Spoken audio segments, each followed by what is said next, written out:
Depuis 20 ans, M. Toumoua répète le même geste. Cette agricultrice cultive l'algue comme près de 20 000 femmes de Zanzibar.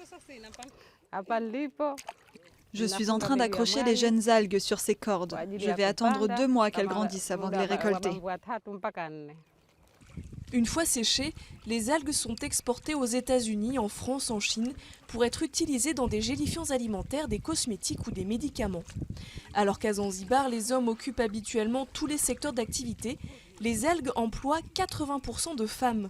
C'est la principale source de revenus pour M. Toumoua et sa fille, mais peut-être plus pour longtemps. J'ai commencé à travailler dans ce domaine il y a 20 ans parce que je voulais augmenter mes revenus pour subvenir aux besoins de ma famille.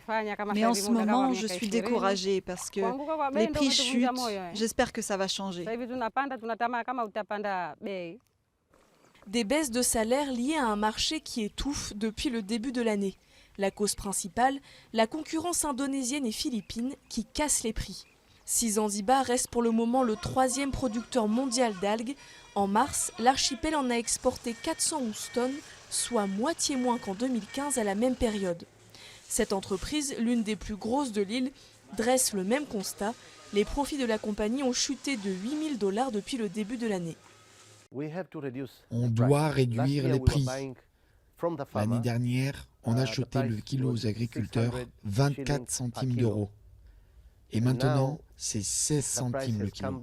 En Tanzanie, on doit être compétitif. Sinon, ils n'achèteront pas nos algues.